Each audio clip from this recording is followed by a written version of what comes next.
Imagine an order of warrior monks so powerful, so wealthy, that their sudden disappearance in the 14th century still baffles historians today. The Knights Templar, cloaked in white mantles adorned with the Red Cross, were more than just medieval soldiers. They were explorers, diplomats, and guardians of secrets that spanned continents. One day, they were a force to be reckoned with, commanding vast resources and influence. The next, they vanished without a trace, leaving behind only whispers of their expeditions and the treasures they might have hidden. What really happened to these enigmatic figures, and what incredible discoveries did they make in the farthest corners of the world? From the holy city of Jerusalem to the misty highlands of Scotland, from the bustling markets of Constantinople to the uncharted wilderness of the Americas, the Templars left their mark in ways that blur the line between history and legend. They weren't just knights, they were pioneers, venturing into lands few Europeans had ever seen, forging alliances with kings and sultans, and possibly uncovering knowledge that could rewrite history. Some say they found ancient relics of immense power. Others believe they mapped routes to distant civilizations long before the age of exploration. But one thing is certain, their journeys were anything but ordinary. In this video, we're setting out on an epic quest to uncover 25 of the most fascinating tales of the Knights Templars' expeditions across the globe.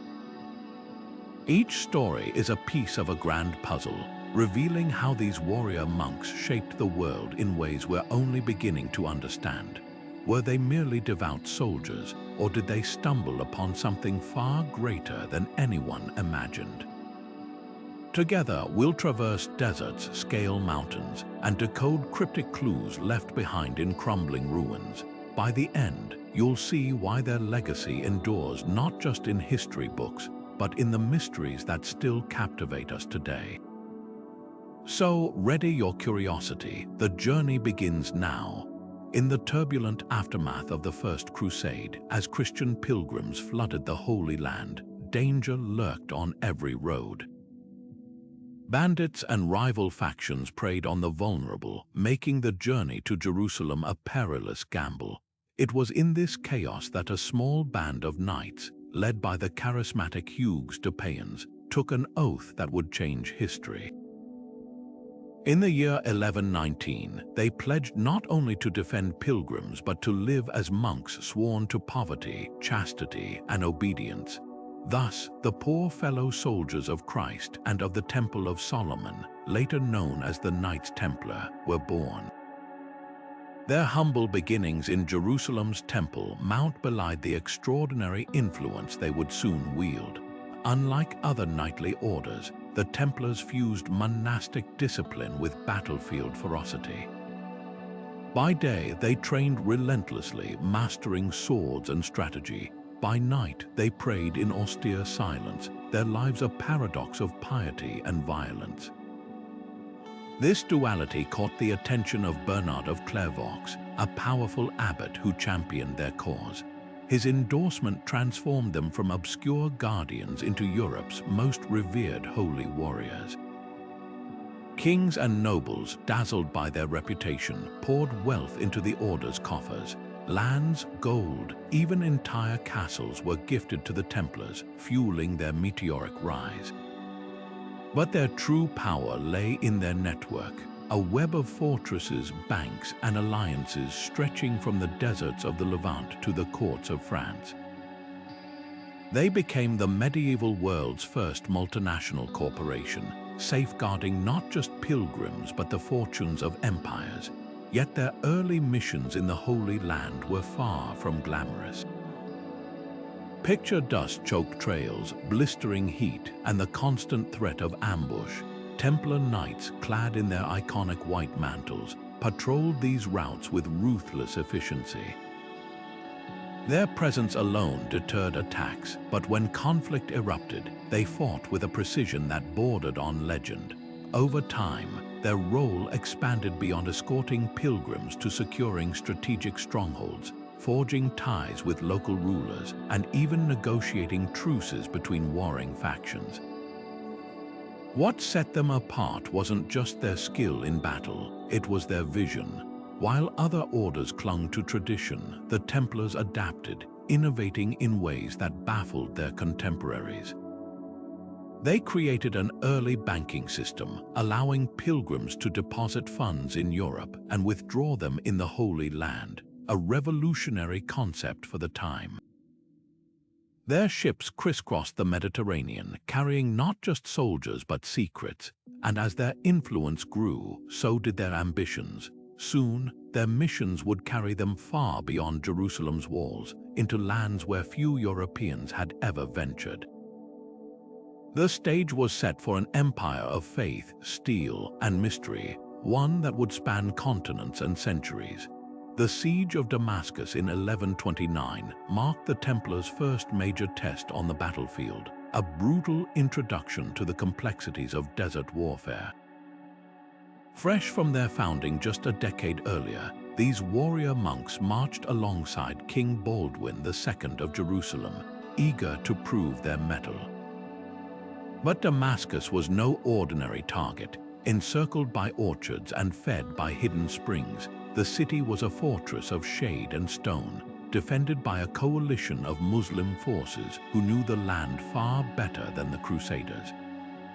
What the Templars lacked in experience, they made up for in ingenuity. While other knights relied on sheer force, the Templars studied the terrain, adapting their European tactics to the blistering Syrian heat. They learned to strike at dawn when the cool air gave them an edge, and to vanish into the rocky hills before counterattacks could crush them. Their scouts, often disguised as traders or pilgrims, infiltrated enemy lines, mapping supply routes and weak points in the city's defenses. This wasn't just brute strength, it was strategy honed like a blade. But Damascus revealed another side of the Templars, their knack for diplomacy. Amid the clashes, they began forging tentative alliances with local Christian and even some Muslim factions, trading intelligence for safe passage. These deals were fragile, often broken, but they hinted at the Order's future role as power brokers between East and West. When the siege ultimately failed, starved out by scorched earth tactics and divided loyalties, the Templars didn't retreat in disgrace. Instead, they carried home hard-won lessons. The desert had taught them resilience. Their early reliance on heavy armor gave way to lighter, more flexible gear. They prioritized speed over spectacle, ambushes over head-on charges, and perhaps most crucially, they realized knowledge was as vital as swords. The intelligence networks they built during that campaign became the backbone of their operations, spanning borders and faiths. By the time they returned to Jerusalem, they were no longer just protectors of pilgrims. They were becoming something far more formidable, a force that could shape the fate of kingdoms. While Jerusalem remained their spiritual heart, the Knights Templars' reach soon extended to the glittering capital of the Byzantine Empire, Constantinople. This city of golden domes and shadowed alleyways became a hub for their most secretive operations. Officially, they were there to protect Christian pilgrims traveling east. Unofficially, they played a far more intriguing game.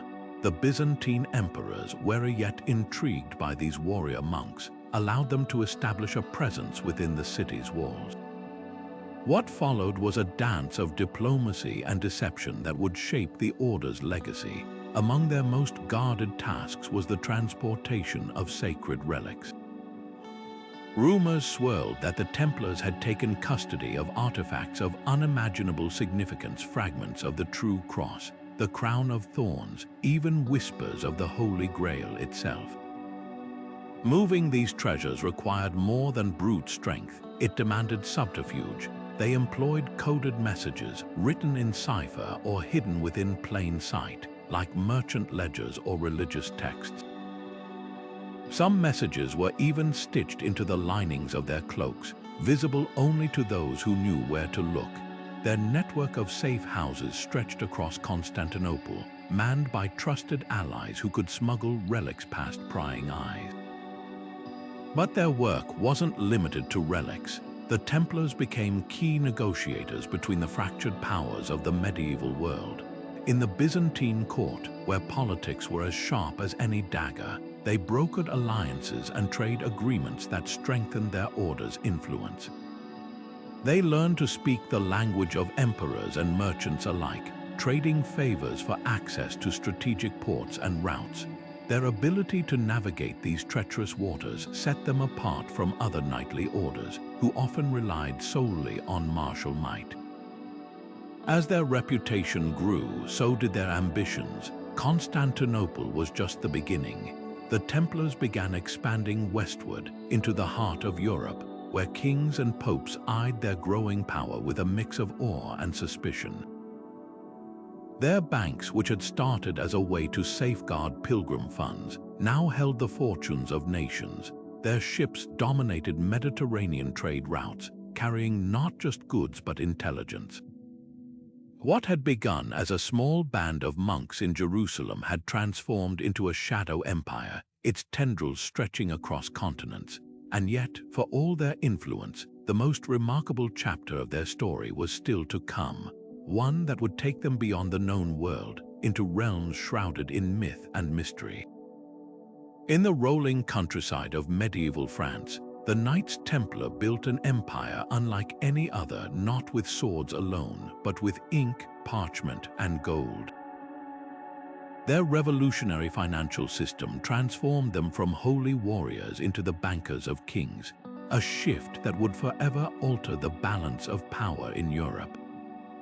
Picture a pilgrim setting out for Jerusalem, wary of carrying a fortune through bandit-infested roads.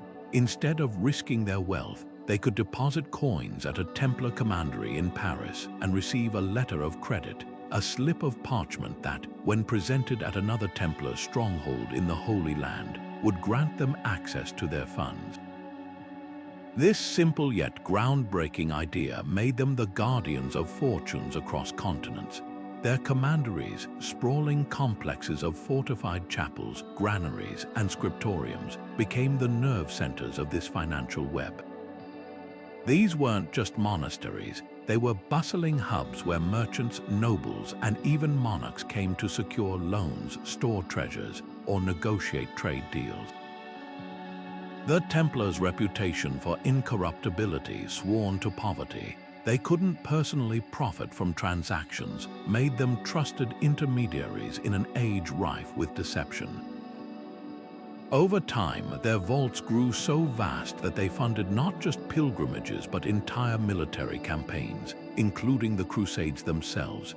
Yet wealth on this scale bred both admiration and envy. Kings who once relied on Templar gold began to resent their independence. Philip IV of France, drowning in debt from wars and political schemes, watched with mounting frustration as the order's coffers swelled while his own emptied. The Templars' ability to move money across borders beyond royal control made them a threat to the very crowns they'd financed. Their commanderies, once symbols of security, now seemed like a shadowy network operating above the law. Behind the stone walls of these fortresses, another secret simmered. The Templars weren't just storing wealth, they were planning journeys of unimaginable scope. Maps and charts, carefully guarded in locked scriptoriums, hinted at routes stretching beyond the Mediterranean into lands uncharted by European geographers. Some whisper they even funded covert expeditions to distant shores, though proof remains as elusive as the relics they sought. What's certain is that their financial mastery gave them the means to explore, to build, and to dream on a scale no other order dared. But such power never goes unchallenged for long. The stage was set for a collision between faith and throne, one that would echo through history. The legends of the Knights Templars' lost treasure have tantalized historians and treasure hunters for centuries. Some say their vaults held gold amassed from decades of donations and trade, while others whisper of sacred relics, objects of such power that their very existence was kept secret. In Paris, beneath the modern streets, rumors persist of a hidden network of Templar tunnels, their walls lined with chests of jewels and ancient manuscripts. Could these subterranean passages still conceal a fragment of their fortune? Then there's Rosslyn Chapel in Scotland, its intricate carvings said to be a coded map leading to Templar gold buried deep within the earth. And what of the New World? Some theorists claim the Templars crossed the Atlantic long before Columbus, establishing secret outposts where their treasures could lie undisturbed. The truth may be even more extraordinary than fiction. The Templars didn't just hoard wealth, they invested it. Their vast resources likely funded clandestine voyages, sending ships beyond the edges of medieval maps.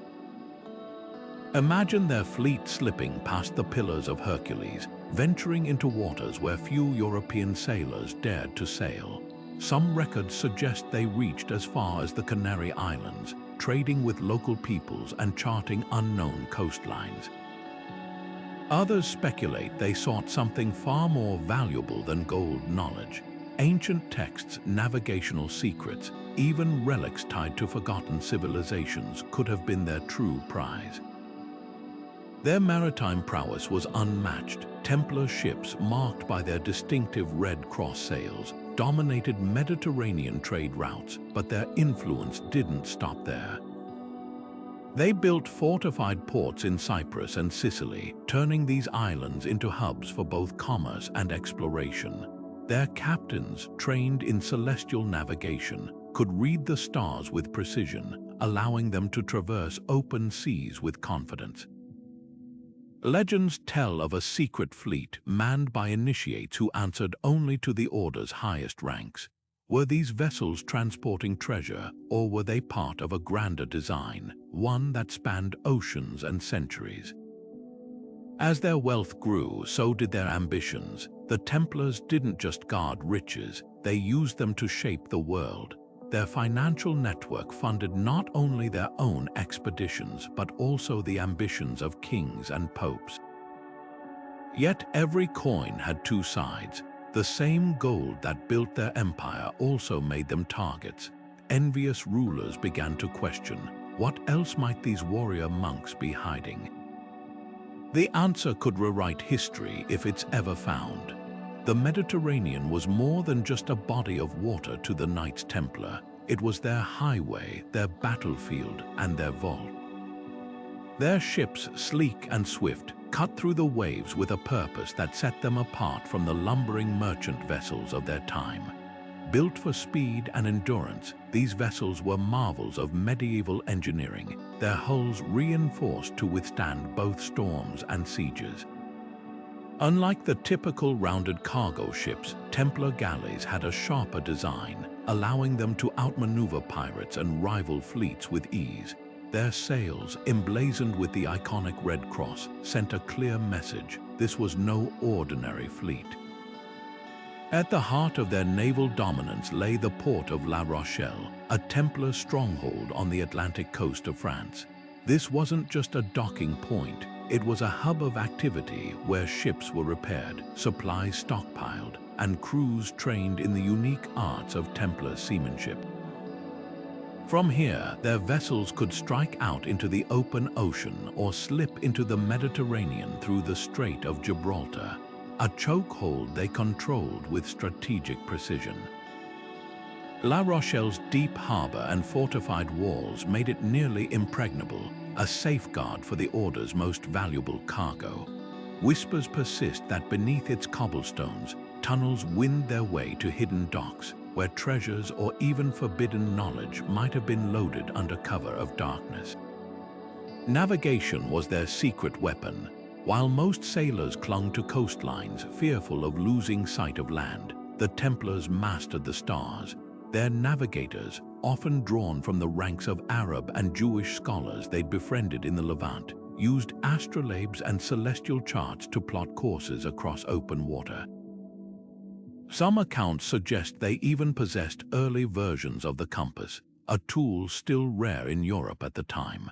This expertise allowed them to traverse routes others avoided, reaching ports from Alexandria to Acre with uncanny speed. Their logs, written in cipher, recorded not just distances but currents, winds, and safe anchorages, a maritime intelligence network centuries ahead of its time. But their ambitions may have stretched far beyond the Mediterranean. Persistent legends speak of Templar ships venturing into the Atlantic, perhaps even reaching the shores of North America long before Columbus. The rocky coastline of Newfoundland, with its strange carvings and ruins, has fueled speculation that the Order established temporary outposts there. Others point to the Zeno map, a controversial 14th century chart that depicts lands eerily resembling Greenland and parts of North America, as potential evidence of their voyages. Could they have been searching for something or fleeing with it? During the Crusades, their fleet became the lifeline of Christian forces in the Holy Land. They transported troops, siege engines, and supplies under constant threat of attack. In one daring mission, they broke through a Muslim blockade to relieve the besieged city of Tyre, their ships slipping past enemy lines under cover of a moonless night. Their ability to strike swiftly from the sea made them indispensable, earning them favors from kings and popes alike. Yet for all their service, their naval power only deepened the suspicion of Europe's rulers. A fleet that could supply an army could also smuggle secrets or escape with them. By the time the Order fell, their ships had vanished from the records, leaving behind only questions. Were they scuttled to hide their cargo? Did they sail to some distant shore carrying the last of the Templar legacy? The sea, as always, keeps its silence. But the waves still echo with the whispers of red-crossed sails and the mysteries they may have carried into the unknown.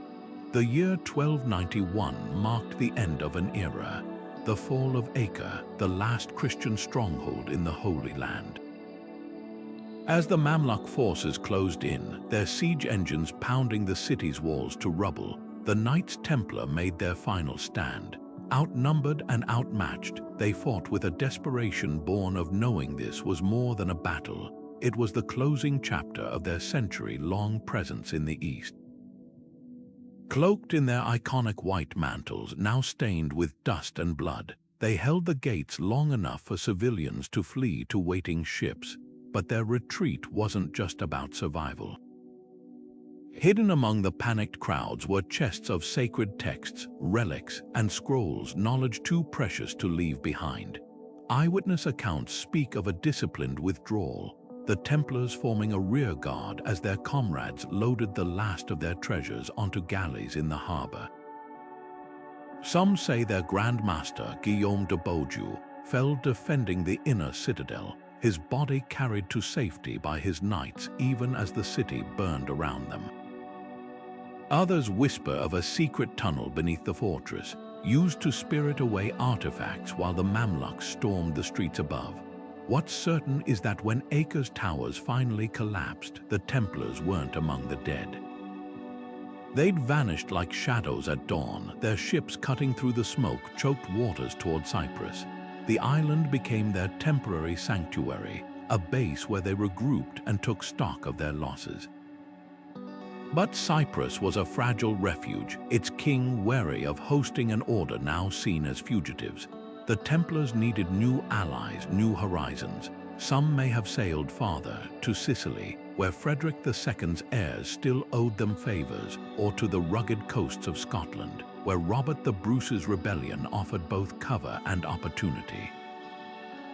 Legends persist of a fleet splitting into smaller groups, some hugging the Mediterranean's northern shores while others risked the open Atlantic, their prows pointed toward uncharted waters.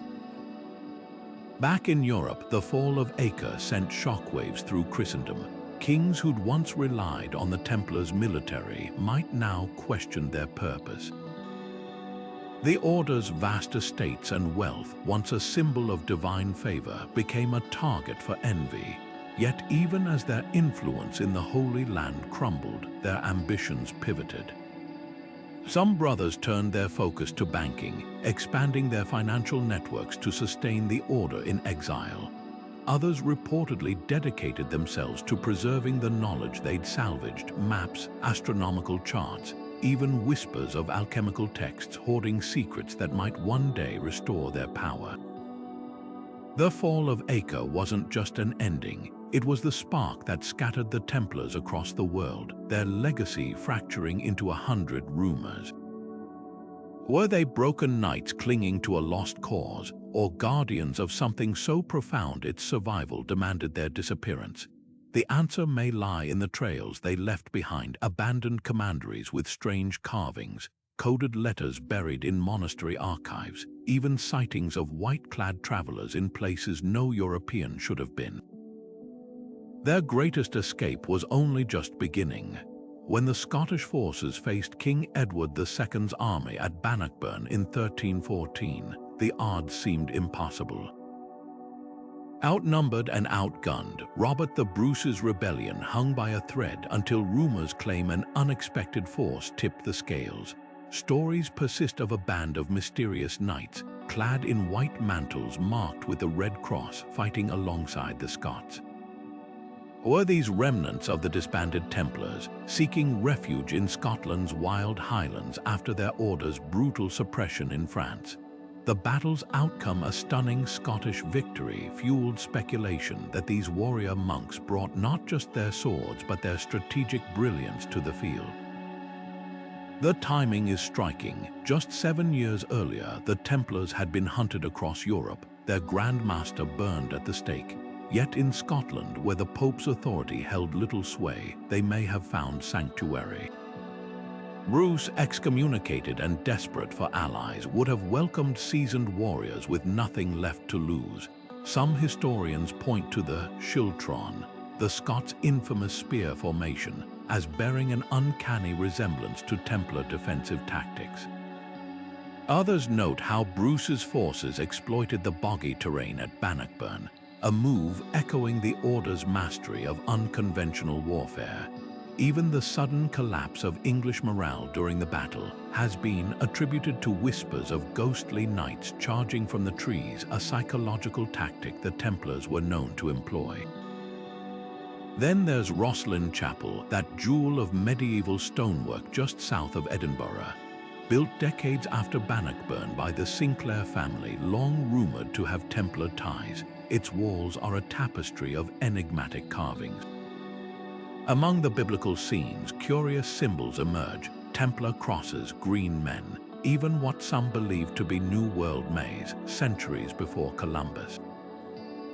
The chapel's crypt, sealed for generations, has sparked theories of hidden relics or archives smuggled from France. Could this have been a refuge for Templar knowledge, guarded by Scottish nobility? The legends grow murkier with whispers of survival. Some suggest the Order never truly vanished, they simply went underground, their influence weaving through secret societies like the Freemasons. The Sinclair family's later involvement in Freemasonry adds fuel to the fire. Whether fact or folklore, the Templars' shadow in Scotland endures, a blend of history and mystery that refuses to fade. Perhaps their greatest legacy wasn't in battles fought or treasures hidden, but in the idea that some orders are too resilient to die. Among all the legends tied to the Knights Templar, none burns brighter than their rumored pursuit of the Holy Grail, the sacred cup said to have caught the blood of Christ. But how much of this is history and how much is myth? The connection begins with Joseph of Arimathea, the biblical figure who, according to medieval lore, carried the Grail to Britain after the crucifixion. By the 12th century, stories linked him to Glastonbury, where a mysterious chalice was said to be hidden beneath the Tor's winding slopes. When the Templars established a presence there, whispers spread that they weren't just building a chapel, they were guarding something far older. Glastonbury Abbey's ruins still hint at this tantalizing possibility. records show Templar involvement in the site's expansion, with their distinctive round churches mirroring Jerusalem's Temple Mount. Some theorists point to their excavations beneath the abbey, suggesting they sought not just relics but knowledge, perhaps even a lineage tying the Grail to Christ himself. The Grail legends, as they evolved, became a mirror for the Templars' own mystique. In tales like Wolfram von Eschenbach's Parzival, the Grail Knights mirror Templar virtues, purity, secrecy, and a divine mission. Even King Arthur's myths absorbed these themes, blending history and fantasy until the two orders, one real, one fictional, seemed to share the same quest. Yet the truth may be more pragmatic. The Templars were masterful curators of their own legend. By aligning themselves with Grail symbolism, they elevated their order's spiritual prestige, attracting patrons and protection. Their expeditions weren't just about treasure, they were about influence. Nowhere is this clearer than in the Iberian Peninsula, where their campaigns took on a new urgency. As Christian kingdoms pushed back against Moorish rule, the Templars became key players in the Reconquista. Their castles rose along the frontier, from the arid plains of Aragon to the lush valleys of Portugal, each one a stepping stone in a different kind of Grail quest, the reclaiming of a holy land much closer to home.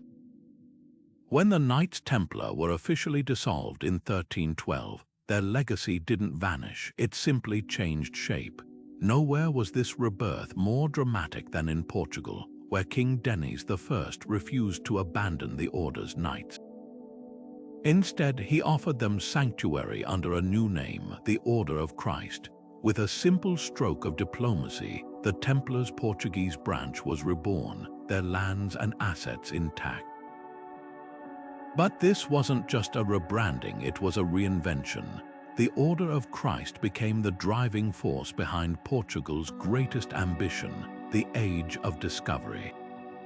At the heart of this transformation stood Prince Henry the Navigator, a man whose very name evokes maritime daring.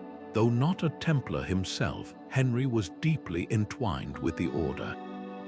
As Grand Master of the Order of Christ, he channeled their wealth and knowledge into a singular vision, exploring the uncharted Atlantic. Their headquarters at Toma, a sprawling fortress monastery, became a nexus of innovation.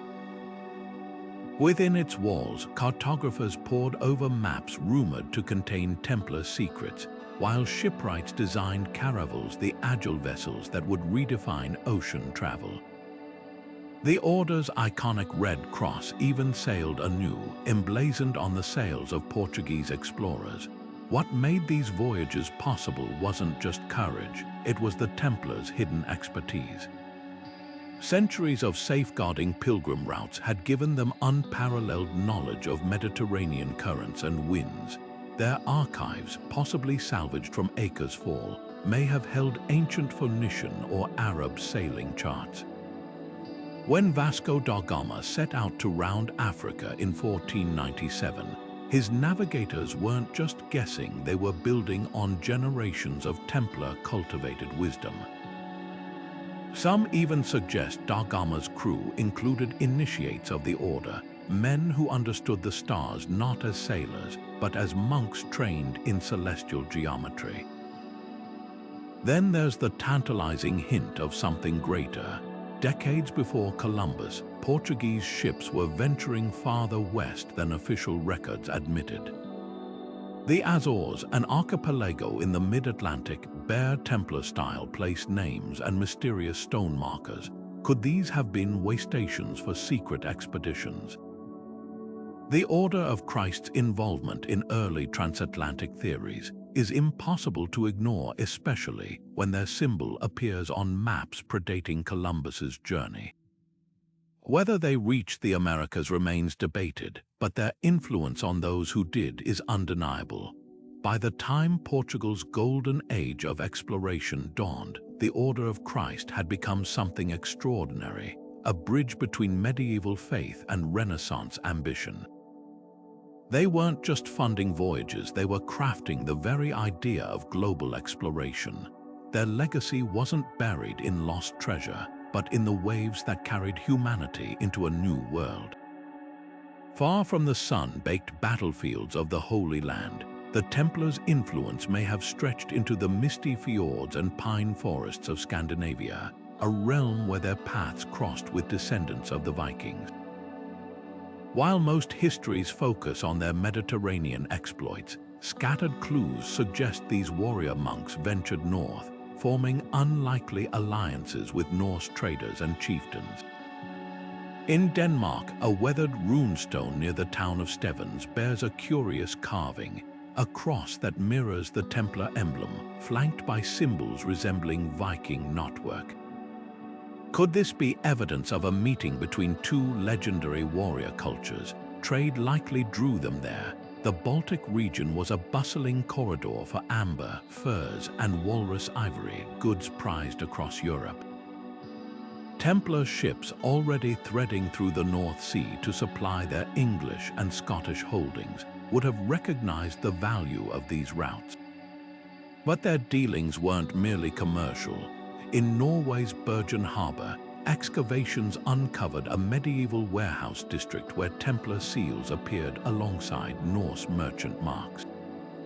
These weren't just trading partners, they were collaborators, sharing docking rights and storage spaces in a rare moment of cross-cultural pragmatism. Symbols tell an even deeper story. The Templars' Red Cross occasionally merged with Norse imagery, like the intertwined serpents of Jormungandr in carvings found on Gotland, a Swedish island pivotal to Baltic trade. Some scholars argue this was mere coincidence, the natural overlap of two seafaring traditions.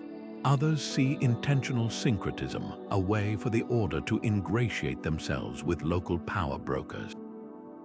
After all, the Norse revered their own warrior monks, the Berserkers and Ulfhidnar, who fought in trance-like states under divine patronage. To Vikings, the Templars' blend of piety and battle prowess might have felt strangely familiar. The Baltic Crusades offer the clearest proof of their northern footprint. When Germanic knights pushed into pagan Livonia, modern-day Latvia and Estonia, the Templars were rumored to advise them, lending their siegecraft to the conquest of Riga. A chronicle from the period describes white-clad knights assisting in the construction of Curacao Castle on Saaremaa Island, their architectural fingerprints visible in its rounded towers, a hallmark of Templar design. Yet they left no grand commanderies here, only whispers. Perhaps their role was shadowed by choice, operating through proxies to avoid the scrutiny of kings and popes. As the Nordic chapter of their saga fades into speculation, the trail turns eastward, where even stranger alliances awaited. Beyond the Baltic, in the vast forests and steppes of Eastern Europe, the Templars would encounter a world where Christianity blurred with older traditions, and where their quest for influence took on forms no Crusader could have predicted. Deep in the Carpathian Basin, where the Danube winds through rugged highlands, the Knights Templar carved out a forgotten stronghold. Hungary wasn't just another frontier, it was a bulwark against the greatest threat Europe had ever faced, the Mongol hordes. When King Bela IV begged for aid after the devastating invasion of 1241, the Templars answered, but with conditions. They demanded land, autonomy, and the right to build fortresses along the kingdom's eastern passes. What began as a desperate alliance soon transformed into one of their most enigmatic chapters. Their castles rose like stone sentinels guarding the mountain corridors. Visegrad, perched high above the Danube bend, became a nerve center of Templar operations, its walls thick enough to withstand siege engines. Yet these weren't just military outposts, they were hubs of diplomacy. The order brokered peace between Hungary's fractious nobles and even negotiated with nomadic Cumans, former Mongol allies turned refugees. In a land torn by chaos, the Templars became the rare force trusted by both crown and commoner. But their true test came in 1285 when the Mongols returned. As the Golden Horde swept toward Transylvania, the Templars' network of hilltop forts bought critical time for villagers to flee.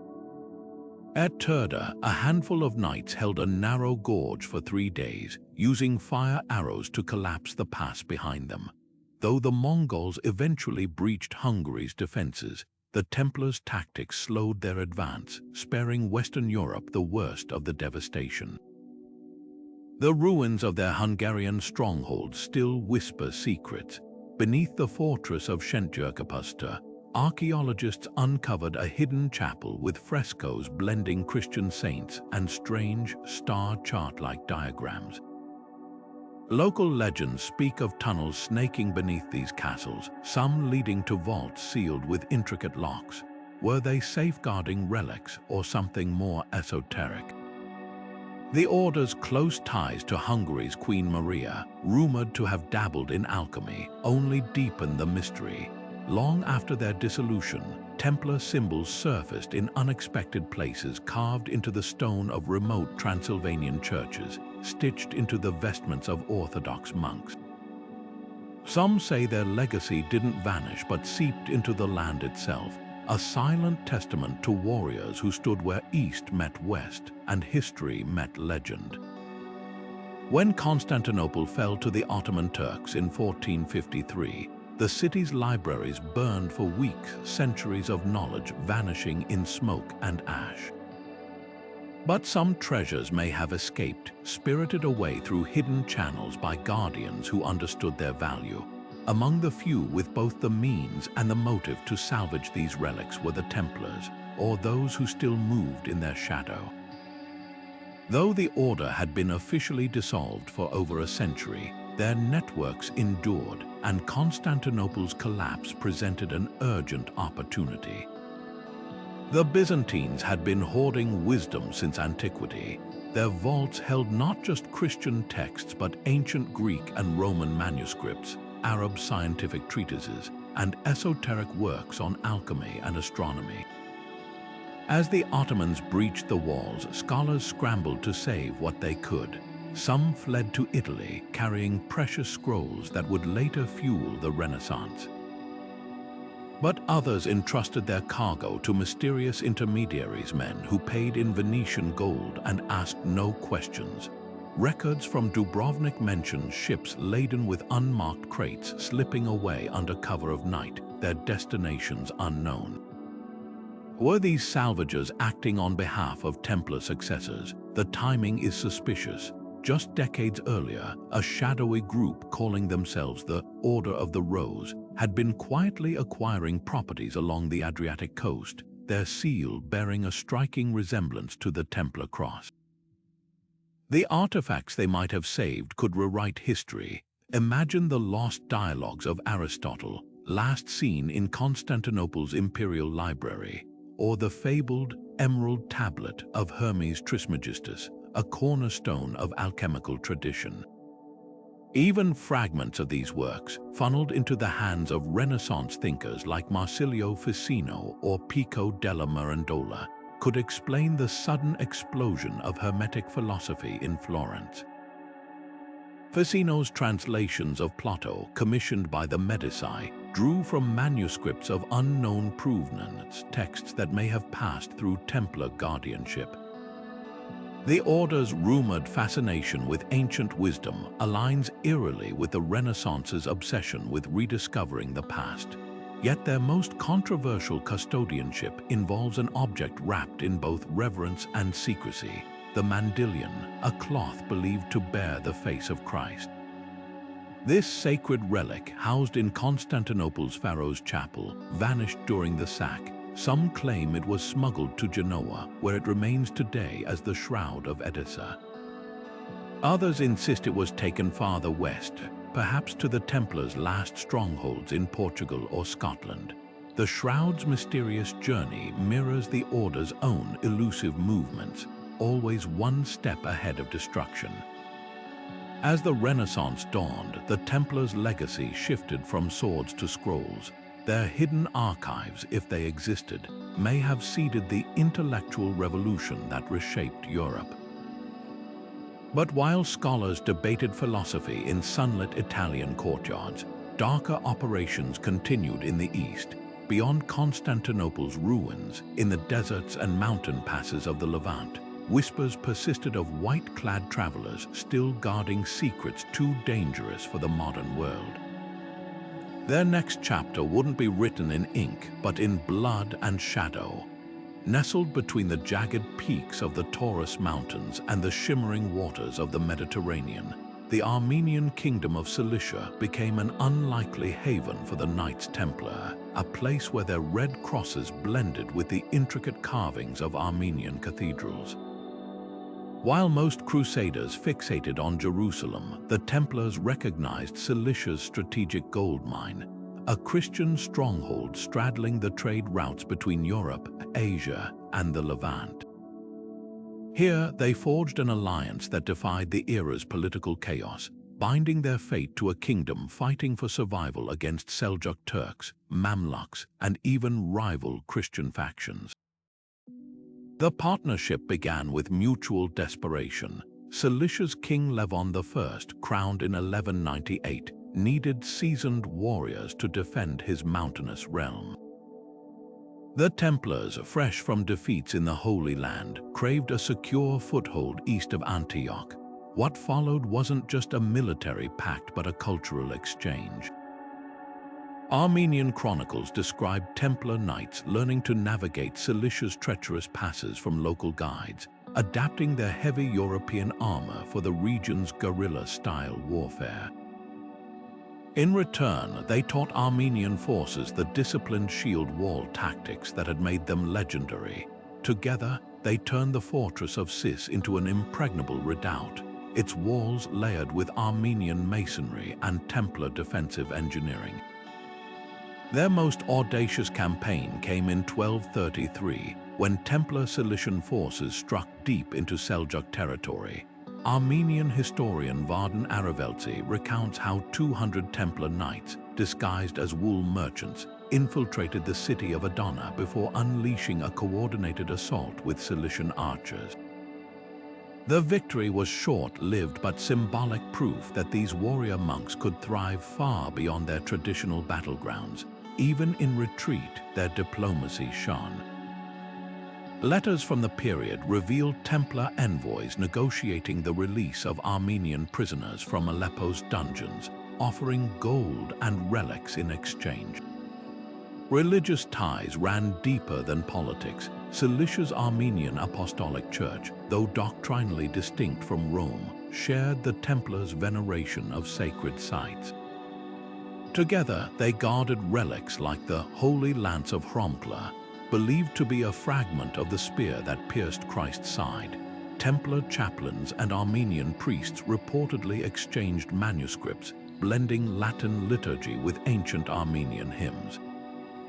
This spiritual synergy birthed rumors of hidden knowledge whispers that the order smuggled Gnostic texts or even fragments of the Ark of Noah from Cilicia's highland monasteries. But the most tantalizing clues point eastward. Armenian traders spoke of pale-skinned knights traveling beyond the Caspian Sea, their cloaks marked with faded red crosses. One account from a Persian caravan describes a band of Franks bargaining for safe passage to Samarkand, their leader clutching a map adorned with Templar sigils. Could these have been rogue brothers seeking refuge, or something more? Cilicia's ports buzzed with tales of Templar ships vanishing into the Black Sea, bound for lands even Marco Polo would later call mythical. Whether fact or folklore, their Armenian chapter proves one truth. The Templars' reach stretched farther than the parchment of history records, and their secrets may still lie buried in the shadow of Mount Ararat. The vast expanse of the Silk Road wasn't just a highway for silk and spices. It may have been a hidden corridor for the Knights Templars' most audacious journeys. While most histories tether them to Europe and the Levant, scattered accounts suggest these warrior monks ventured far beyond, into the heart of Asia itself. Consider the baffling testimony of a Persian chronicler in the 13th century who described pale-skinned knights kneeling before the Great Khan, their tunics bearing a strange red emblem. Could these have been Templars navigating the same caravan routes that linked Constantinople to Xi'an? The timing fits. As Mongol conquests unified Asia under Pax Mongolica, the Silk Road flourished as never before, a golden age of safe passage for traders, scholars, and perhaps even secretive holy warriors. The Templars, with their networks stretching from Mediterranean ports to Armenian outposts, had the means to join this eastward flow. Armenian merchants, long trusted by the order, often acted as intermediaries between Europe and Mongol courts. One ledger from Cilicia mentions a payment to Franks traveling with the silk caravans, their cargo listed only as sacred trusts. Were these Templars escorting relics or seeking new alliances in the east? Then there's the enigmatic figure of Rabban Bar Salma, a Nestorian Christian monk who journeyed from Beijing to Paris in the late 13th century. His diaries note encounters with European knights in Tabriz, men who spoke fluent Latin but wore the manner of the Khans. Intriguingly, Bar Salma's patrons included a shadowy group called the Brothers of the Red Seal, whose symbol bore an uncanny resemblance to the Templar cross. Could this have been a covert chapter of the order, embedded in Mongol-administered Persia? Their motivations might have been more than mercantile. The Templars were relentless seekers of sacred knowledge, and the East offered tantalizing possibilities. Buddhist monasteries in Kashmir were said to house texts on healing and astronomy rivaling those of Alexandria. In the markets of Samarkand, Sufi mystics spoke of a lost gospel hidden in the Taklamakan desert. Even Marco Polo's accounts hint at Christian communities deep within Yuan dynasty China, potential allies for knights operating far from home. This brings us to the legend of Prestor John, the mythical Christian king ruling a paradise beyond the Muslim world. Medieval maps placed his kingdom somewhere in Central Asia, and the Templars were among his most fervent seekers. A letter attributed to Pope Innocent IV mentions a Templar envoy dispatched to the lands of the rising sun to find this fabled ruler. While Prestor John's realm proved elusive, the quest itself reveals the order's boundless ambition. Their travels weren't just about trade or war, they were chasing a vision of a world united under a hidden sacred order. The trail grows colder in the steppes where history blurs into folklore. A Mongolian folktale from the Altai Mountains speaks of ghost riders in white who taught local herdsmen to forge steel in exchange for directions to a mountain of light. In the ruins of Karakoram, archaeologists unearthed a European-style dagger with a pommel shaped like a Templar cross buried alongside Buddhist prayer beads. These fragments suggest encounters far more complex than mere conquest. Perhaps the Templars didn't just reach Asia, they became part of its tapestry, their legacy woven into the whispers of the wind across the endless grasslands. High in the rugged highlands of Ethiopia, where ancient monasteries cling to cliffs like eagles' nests, whispers persist of a connection far older than the Crusades, a link between the Knights Templar and the legendary Ark of the Covenant. While most European maps of the medieval era depicted Africa's interior as a blank expanse of monsters and myth, a handful of cryptic charts tell a different story. The Dulcet Atlas of 1339, for instance, shows a detailed rendering of the Nile source, a place European cartographers shouldn't have known, yet labeled with startling accuracy as the Kingdom of Prestor John. This wasn't just guesswork. Evidence suggests the Templars had access to knowledge far beyond their time, possibly gleaned from Ethiopian pilgrims or traders who journeyed to Jerusalem. Ethiopia's Christian kingdom, isolated but fiercely devout, would have fascinated the Templars. Here was a land where faith had flourished since the 4th century, where emperors claimed descent from King Solomon himself, and where the Ark, said to rest in Axum's chapel of the tablet, was guarded by monks sworn to secrecy.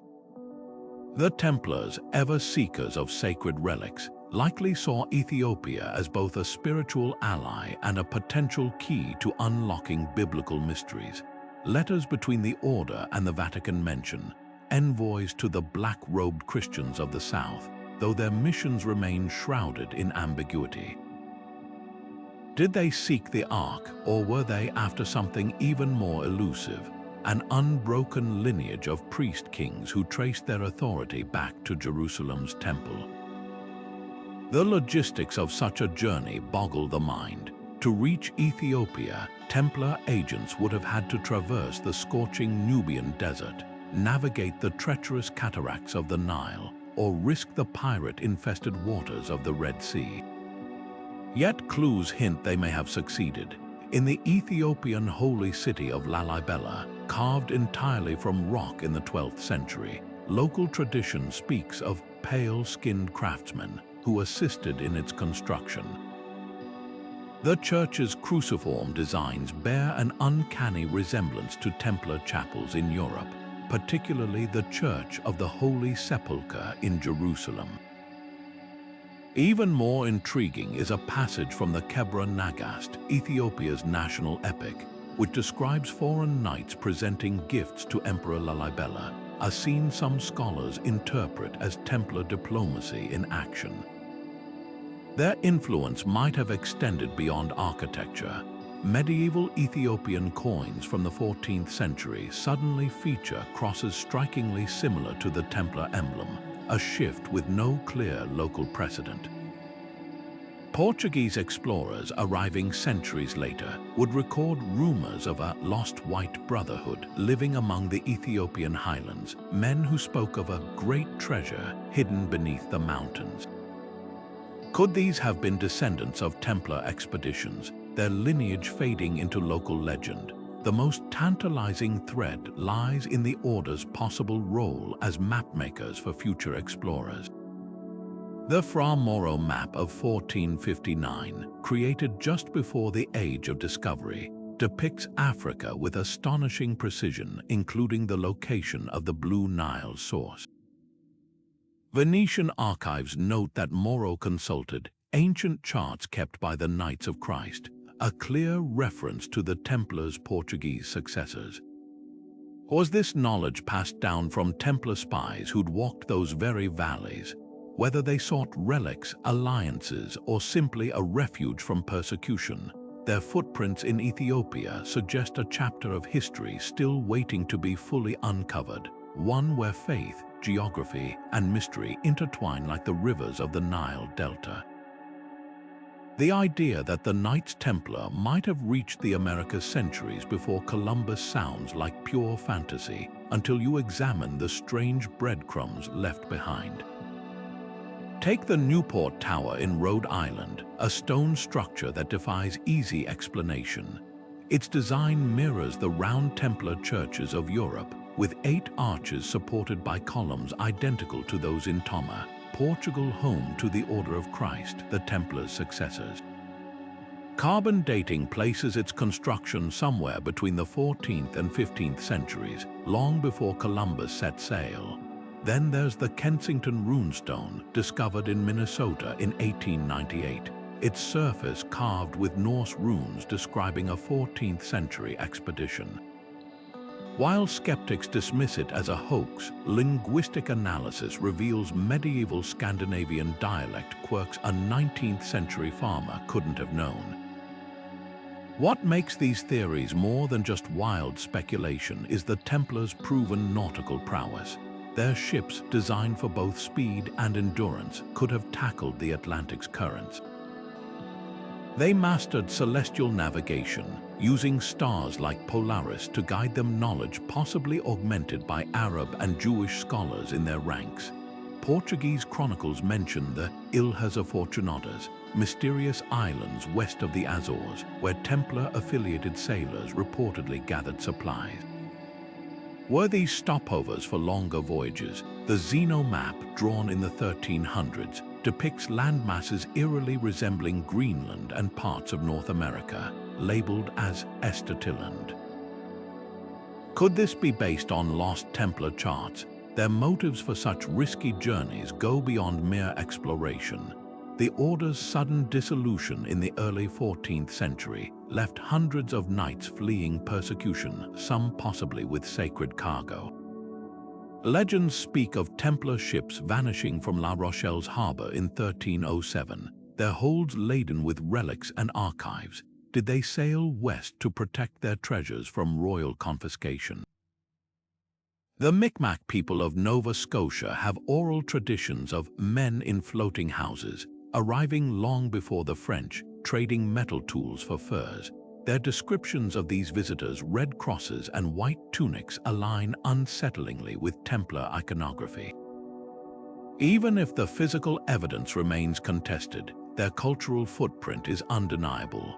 From Dan Brown novels to Hollywood blockbusters, the Templars' mystique endures because it taps into something deeper, the thrill of hidden history. Their story isn't just about the past, it's about the human love of mystery, the possibility that history's greatest adventures might still be waiting to be uncovered. Whether they truly walked the shores of the New World or not, their legend sails on, as enduring as the tides that might have carried them there. Beneath the white mantles and battle-hardened armor, the Knights Templar were rumored to guard a far more elusive treasure than gold, secret knowledge. Whispers of their studies in alchemy, astrology, and sacred geometry have lingered for centuries, painting them not just as warriors, but as seekers of ancient wisdom.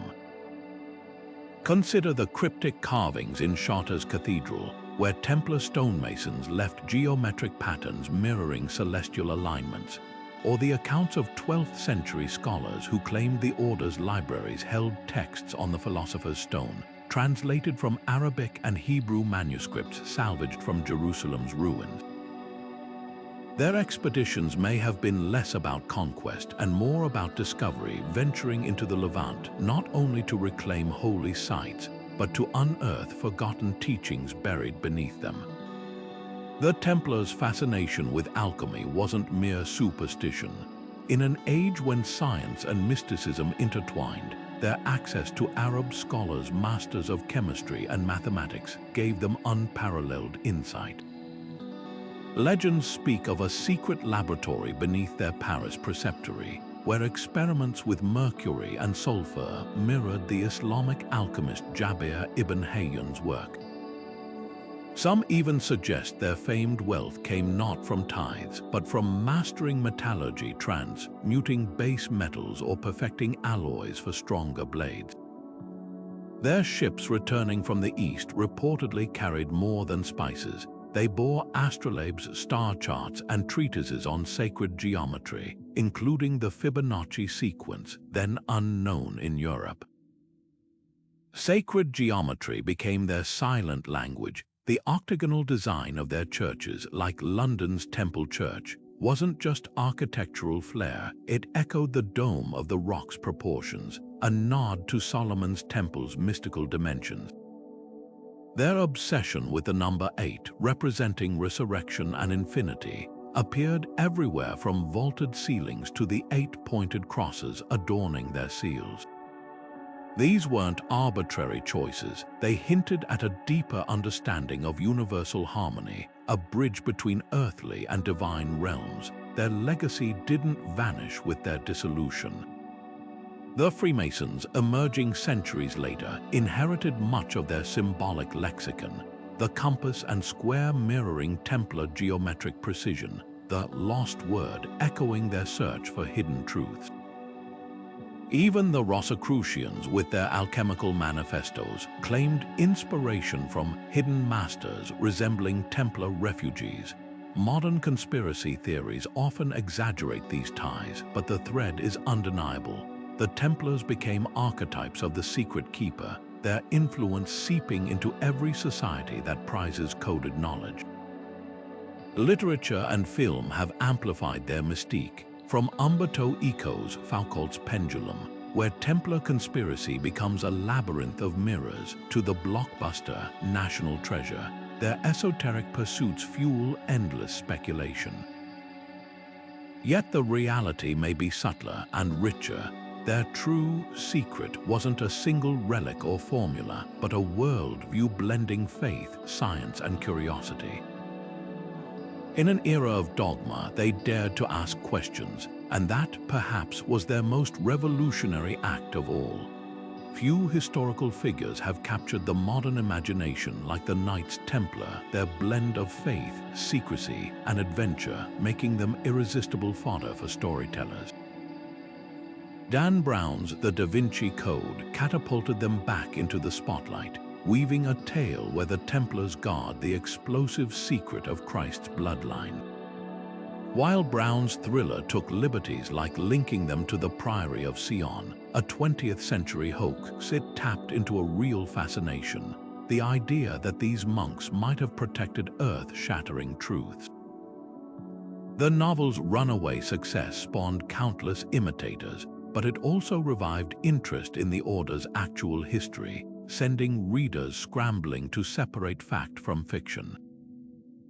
Video games have embraced their mystique with even more creative flair.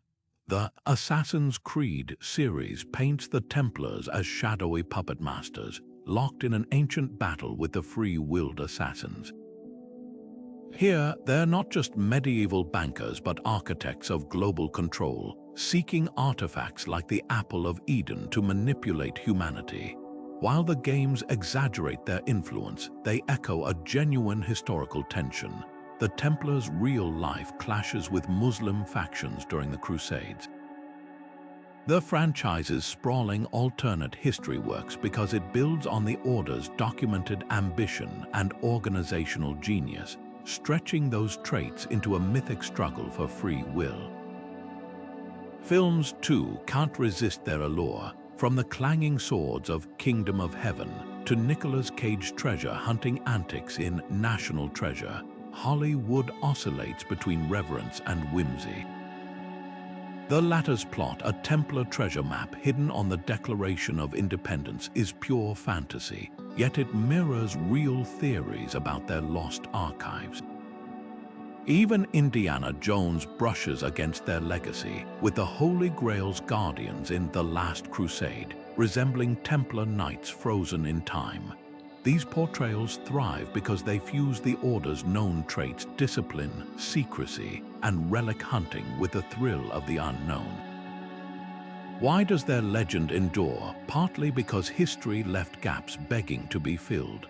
Their abrupt dissolution, their rumored treasures, and their hybrid identity as warrior monks make them perfect blank slates.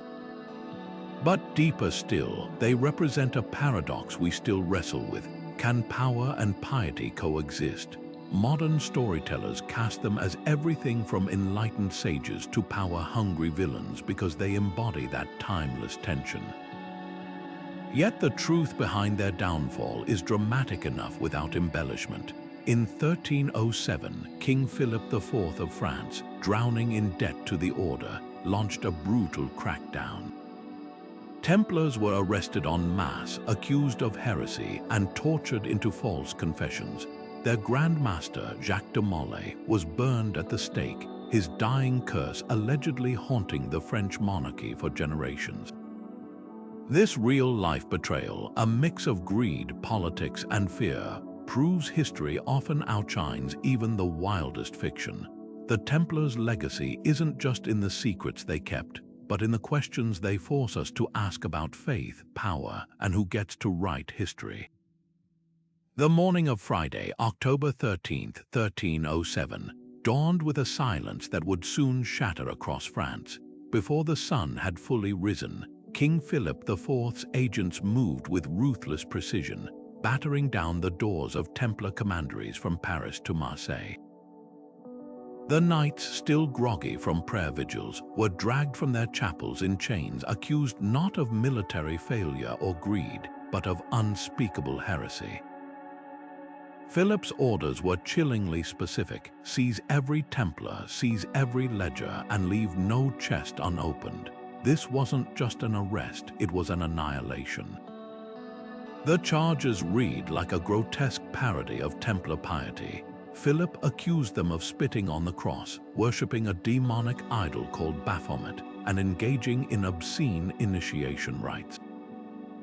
These claims, almost certainly fabricated, served a darker purpose: to justify seizing the order's vast wealth. The king, crippled by debt from wars and failed policies, had borrowed heavily from the Templars' banks.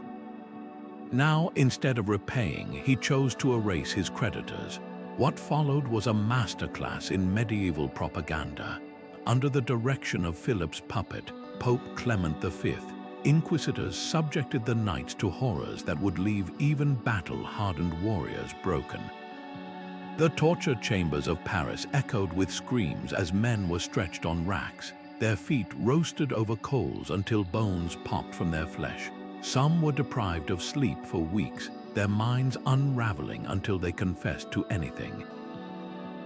Hundreds admitted to the outlandish charges, their signed testimonies inked in agony. Yet even in this darkness, flickers of defiance remained. A handful of knights, their fingers crushed or eyes seared with hot irons, still refused to betray their order. Then came Jacques de Molay, the Templars' aging Grand Master. Captured and tortured, he initially confessed, only to recant months later when given a public hearing. Standing before the cardinals, his body bearing the marks of his ordeal, he denounced the lies with a voice that shook the courtroom.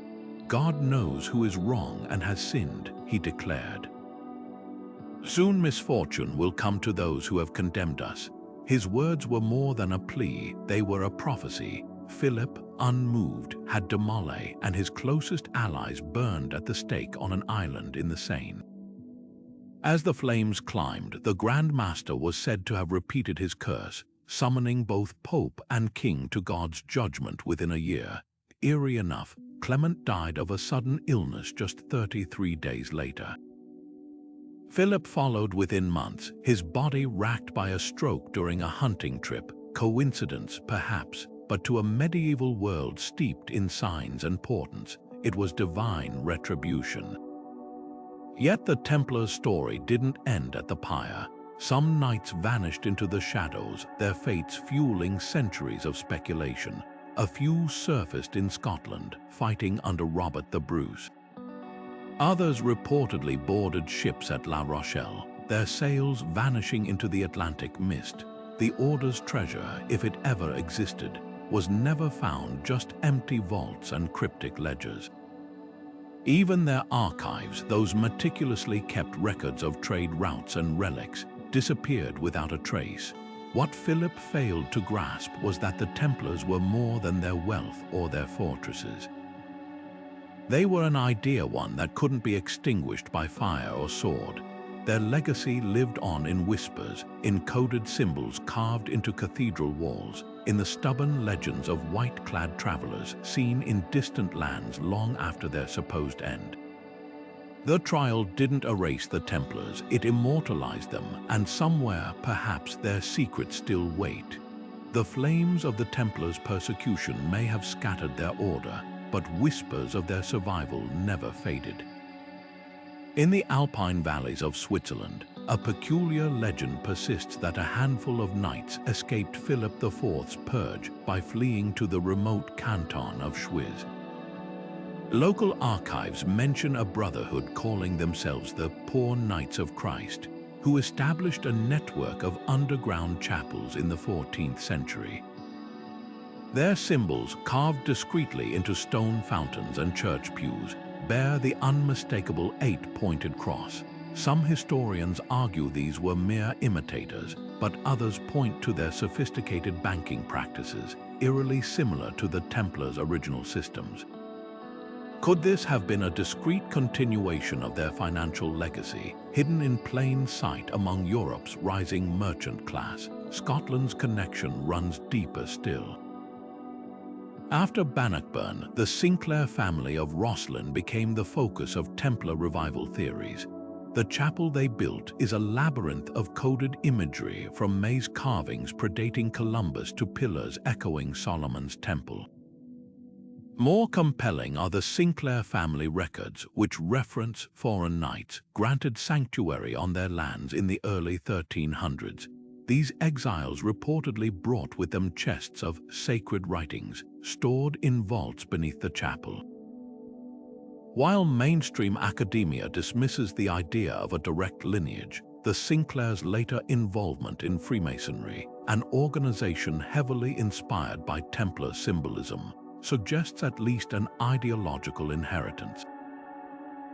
Then there's Portugal, where the Templars didn't so much vanish as rebrand. King Denis I, refusing to persecute the order, simply renamed them the Order of Christ in 1319. Their headquarters at Toma Castle became a nexus for exploration, funding Henry the Navigator's voyages. The caravels that sailed to Africa and beyond bore sails emblazoned with the Templar cross, slightly modified but unmistakable. Portuguese archives contain letters between Henry and his navigators referencing the ancient charts of the brothers, hinting at lost Templar maps guiding their journeys. Modern organizations eagerly claim the mantle. Groups like the Ordo Supremus Militaris Templi Hierosolomatoni, founded in the 18th century, profess direct descent, though their historical ties are tenuous at best. More credible are chivalric orders like the Knights of Malta, who inherited the Templars' ethos of service without the secrecy. Their hospitals and humanitarian missions worldwide reflect the original order's blend of martial discipline and compassion. Even the Freemasons, while not direct successors, adopted Templar rituals and imagery, from the symbolic 2 knights on a single horse to the obsession with Solomon's temple. What truly survives, though, isn't just a name or a ritual, it's an ideal. The Templars' fusion of faith and action, their belief that sacred duty could take form in banks as well as battlefields, still resonates. Modern special forces units cite their discipline as inspiration.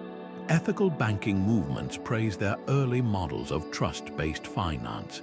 Their greatest legacy might be the very notion that institutions can be both powerful and principled, a paradox we're still learning to balance. The questions they leave behind are as enduring as their symbols. Did they truly guard some earth-shaking secret, or was their real power simply the audacity to imagine a different kind of world?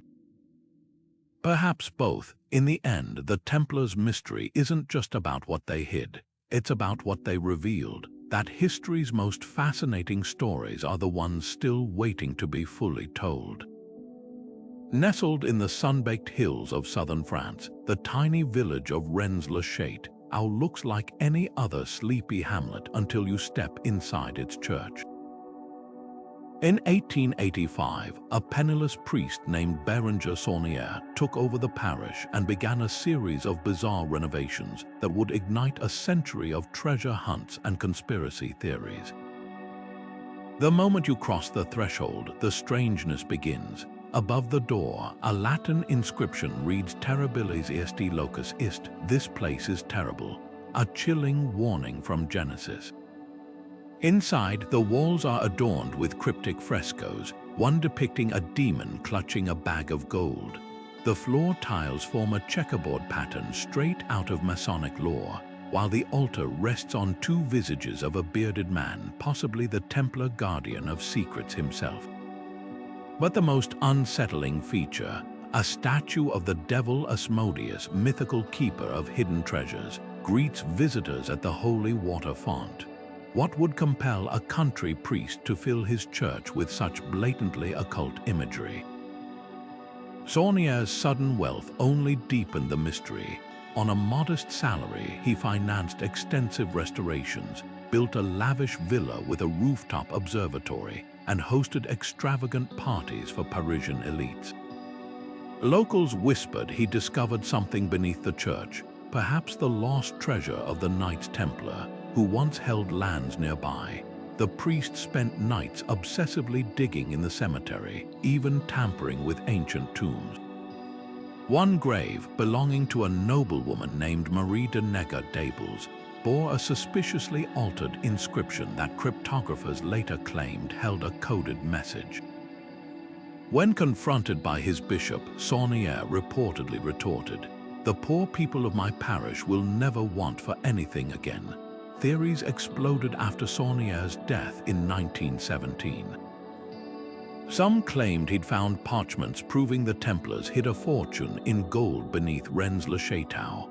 Others believed he'd uncovered proof of a bloodline descending from Christ and Mary Magdalene, a secret so explosive it forced the Vatican to pay him for silence.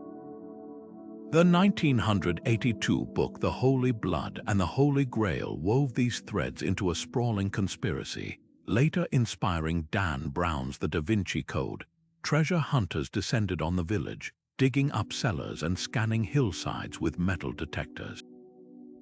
One enthusiast even dynamited part of the churchyard, hoping to blast his way to Templar gold. Yet the most compelling clues might lie in the landscape itself. The church aligns with nearby peaks in a pattern mirroring ancient sacred geometry. 5 mysterious standing stones dot the hills, their carvings resembling Templar symbols. Most intriguing is the Powson tomb, a burial site immortalized in a Nicholas Powson painting that Saunier allegedly studied, its inscription reading "Et in Arcadia ego," a phrase tied to esoteric traditions. Could these be markers in a vast, cryptic map left by the Templars? The truth remains as elusive as the Knights themselves. Whether Saunier stumbled upon gold, heresy, or merely a clever hoax, his story taps into humanity's oldest obsession, the thrill of the unsolved. Rennes-le-Château isn't just a place, it's a riddle wrapped in stone and shadow, proof that the Templars' greatest treasure might not be wealth, but the endless chase for meaning hidden in plain sight. And as we'll see in our final tale, this village is just one thread in a global web of mysteries linking their expeditions across time and continents.